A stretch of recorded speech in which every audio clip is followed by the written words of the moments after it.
Hi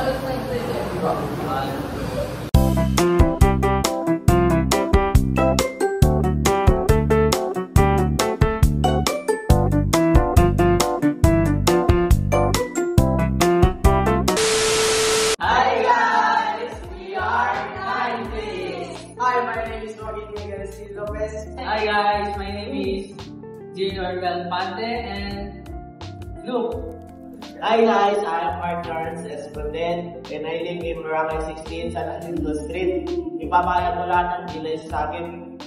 Do you know, pancit is my favorite food in the world. I'm Natis Mayan Sagay. I'm 17.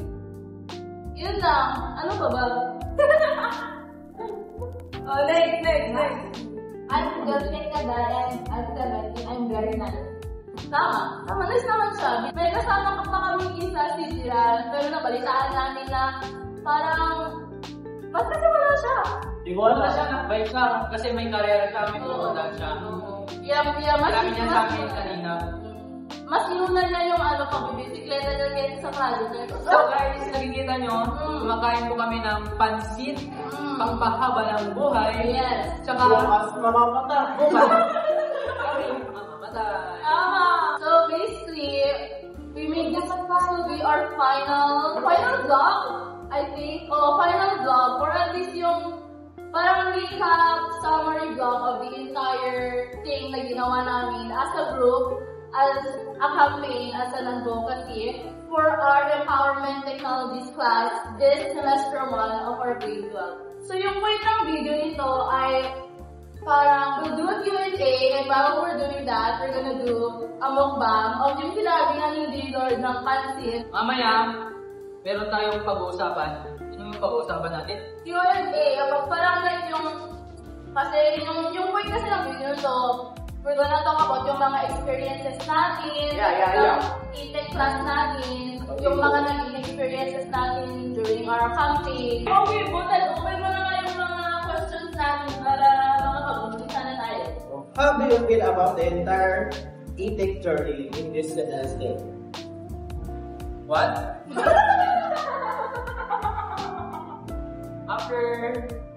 After lahat ng pinaghirapan namin sa e-tech, biro-biro ako po. Pero ano itong question? Hindi ko gets. Masaya naman ako kasi ito na ang aming last performance sa e-tech at marami na kaming natapos na vlogs at saka marami kaming natutunan sa subject na ito, and I feel so happy because Serve Lord teach us how to be responsible. Yun lang. Teka, balik ang bilis na. Tignan nyo guys, natapos na agad, di pa kami lahat. Ano? Bukod sa lahat ng subject, dito sa e-tech, marami kaming natutunan na kakaiba at dito namin na-realize na importante pala ang paggamit ng social media sa mga iba't ibang bagay. Ang kaapal ng mga mukha nyo! What did you learn from our class? Yun! Ano ang mga natutunan mo sa ating klase? Ang natutunan ko sa ating klase is kung paano gamitin ang technology. Hindi namin magagawa ito, hindi namin magagawa lahat ng mga group project namin sa e-tech kung hindi dahil sa aming leader na si Catfish. Baka guys, bakit ba yung leader namin? ay hindi ako Pick a number from 1 to 12 except 1 and 3. Well, if you could change one misconception about cyberbullying, what would it be? alam naman natin na ang cyberbullying ay seryoso para sa ating mga tao. At hindi lamang ito para magpasaya or what. Ito ay maaari ding makapekto sa mga nararamdaman ng ibang tao sa atin. Speaking of cyberbullying, guys, mayroon news lang about sa anak ni Sian.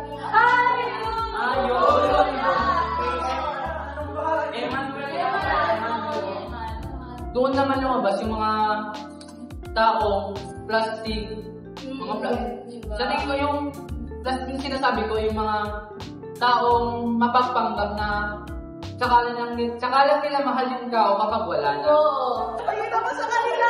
Ayun ako sa kanila! Guys, tignan nyo to.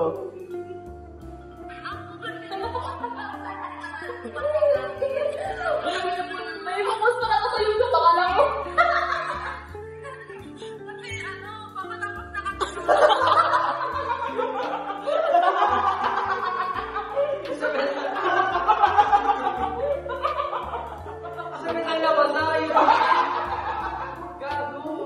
Sa generation na natin ngayon, dahil sa mga social media na yan, mas nagiging obvious na pumupunta yung mga tao sa social media para doon na mag-bully. Kaya ngayong term na cyberbullying. Lalo na sa mga account, yung mga taong nananakit sa iba, parang gumagawa sila ng AI na skandal na video. Tapos parang i-spread nila yung video na yun at sasabihin nila na yung tao sa skandal na video na yun ay yung target nila. Even though hindi naman totoo na yun yung nangyari. Oh, may kilala ko na ba? Ganun yung nangyari sa kanila. Hindi na friends mo. Tapos nagulat ka kayo kasi may group ka kayo na mag-ahal. Tapos bumawa ko ng friend natin. Friend na parang gano'n. Oo, yun na yun. Oo. Meron, di pala kayo. Like, AI lang pala. My favorite activity of our creative club is this podcast. Because, Nakapagmahila ka, tapos, ngayon lang kami nagsama-sama sa isang video. Oo, yun. At my free food, yung na kay Gaylord, Bagin, Atlis, at Ganay. So guys, ang gagawin namin parang dyan is mamayang gabi, magpipideo na lang sila sa sarili niya. Nakalakain. Habang sinasagutan ng mga question na sinasagutan namin ngayon. Para hindi siya magpapuyo. Oo. Tampo! Oo, magpapuyo. Hindi yung magpapuyo. Sige, subuhan natin si Gerald, guys. Subuhan natin si Gerald. Gerald to. Huwag yung pumpa-over mo kay Gerald. O yung cheese over mo kay Gerald. Yun. Open.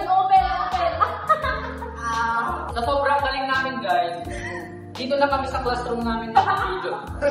Kasi wala kaming lugar na pag-videoan. Wala kami pera. Sa bahay namin, ang layo. Ang layo.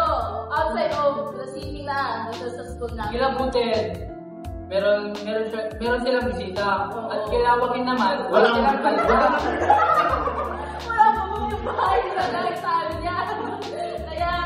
Kaya wala namin kung bakit hindi siya nakakasakit ka pa at tagpulan. Yung mga nabully dyan, hindi kayo nag-iisa na naapektuhan sa cyberbullying. Kasi Marami tayo. marami tayo naman. May masasabi pa rin sila, kahit anong gawin tama, meron pa rin sila sasabihin. Without explanation, drop your group mates from most active to negative. Most active. Kira. Junior. Number 2. Tayo Kuyen. Jiranin Kalay. Number 3. Ako na yung number 4! Si Joaquin, responsable yan. Ako yung tiyang tao, pero kupal lang. Miss the bro kasi miss ko yung pagbakabigat ko, tapos Same. pag-air ko dun sa ICT. Tulad ni Kaday, mamimiss tulad natin, di ba? Tulad namin lahat. Mamimiss namin matulog doon sa ICT. Mamimiss ko tong group na to kasi lahat naman ng member sa aming grupo ay tumutulong. Makikita nyo mamaya sa video, i-edit ni Catrice, nandyan na sila. Mapipil din ng mga viewers natin na part si Gerald sa ating video. Nakita si Gerald mamaya, i-edit ni Catrice. Tignan nyo na lang mamaya. So, good afternoon guys. We'll be answering a question. Why do you think cyberbullying is still a problem even now? That's a very great question. So, I think cyberbullying is still a serious problem today because the internet gives people the power to say anything without facing real consequences. That's one.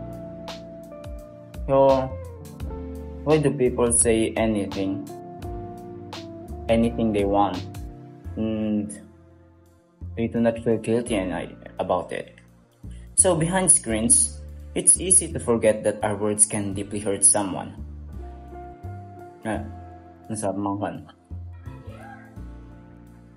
So we forget in social media, our words can deeply hurt someone. Social media, while made for connection and creativity, can also become a place of hate, judgment, and comparison. So social media has its both positive and negative effects. What makes it worse is that posts, comments, or messages don't just disappear. They stay, spread, and leave lasting pain.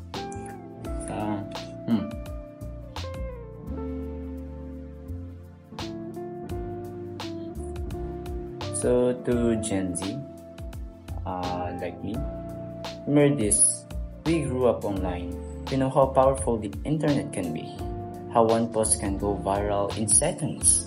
So let's use that power for good, such as spreading the gospel of God. Yeah. Instead of spreading hate, we have to spread encouragement. Instead of judging, try understanding. You never know what someone's going through behind screens. So, words can heal as much as they can hurt. So choose them wisely. Instead of hurting someone with your words, encourage them. Let's make the internet a space where we feel safe to express, create, and connect.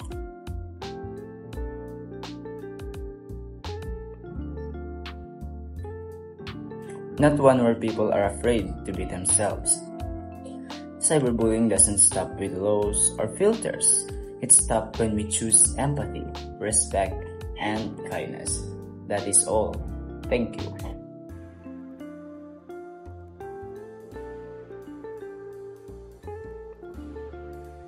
Tita. Wanda Rimorda. What do you think were the struggles we faced as a group? What do you think we still manage to overcome them? Feeling ko yung talagang naging struggle natin as a group. Oh my God. Oras na pag-ayos. Oo, time talaga, time management. Kasi parang kahit gaano naman kami noon na plano para sa sarili namin, na gawin yung mga requirements namin para sa advocacy dito ng advance, talagang mahirap kasi yun nga, i-edit pa lang every time na may upload kaming vlog or vlog, i-edit pa yung vlog. Saka mo kapag i-upload mo sa website, kailangan mong i-edit na naman ulit. So parang paulit-ulit na lang na process. Oo. Yung mahirap pa kasi talaga yung deadline kasi yung i-reach namin na deadline, dapat ganito, para tuloy-tuloy yung maging engagement. How do you think social media helped us during our campaign? Since there are a lot of young people like us who uses social media, maraming makakakita ang mga posts namin about our advocacy. Since our advocacy is what spread awareness about cyberbullying, it will help us to spread into a more posts. For you, Mr. Joaquin Lopez, ang final question na ito ay para sa'yo. What's your message to those who cyber other people and they don't feel guilt about it? Hindi naman lahat ng joke is joke talaga. Kasi meron naman yung mga tao na may nararamdaman pero akala mo yung okay lang sa kanila pero yung deep inside, nasa na lang. So, that's At before kayo pag-ulahin or mag-comment ng hate comments is, isipin nyo muna kung kayo yung mga nalalain. iba na kasi ba't hindi ko naman yun tapos yung ano yung sinasabi pa kasi ng tao, o kapag nasa cyberbullying na yung tao, sinasabi ng iba kasi, pwede mo namang i-shutdown na yung laptop ko, pwede mo namang i-lock yung cellphone mo para wala ka nang makikita. Pero yung ano kasi ng cyberbullying, yung nangyayari sa loob ng screen, sumusunod yun sa'yo sa totoong buhay. Saka, hindi naman lahat ng tao ay walang nararamdaman. Lahat tayo may nararamdaman at may hinanakit. Diba? May hinanakit naman tayo. Saka, bago kayo magsalita, isipin nyo muna kung maganda ba ang may dudulot ng inyong pamuhusga at pangalait sa ibang tao. Matuto ka munang labahan yung break mo bago ka ng musga.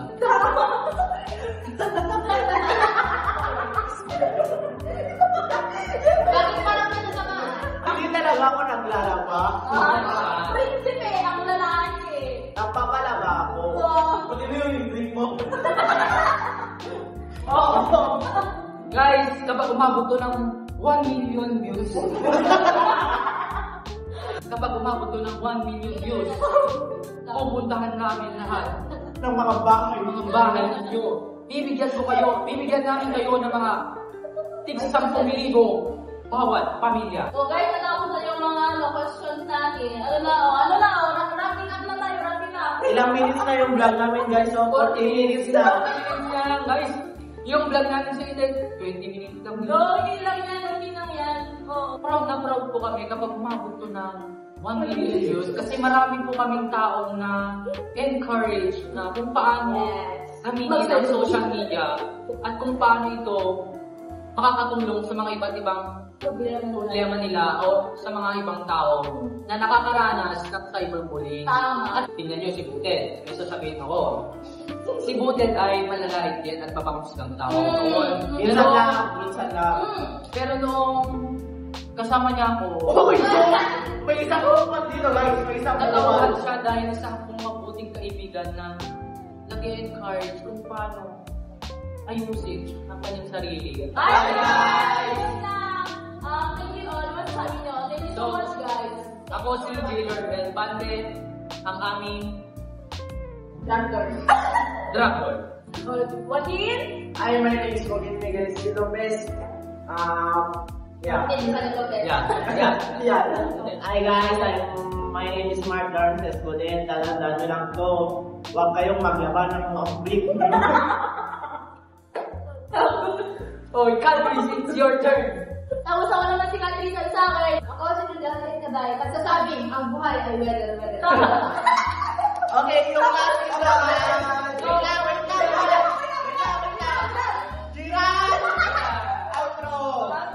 Subscribe, Yeah. like, and follow our YouTube channel and Facebook page. Tama po. Maraming salamat. Bye!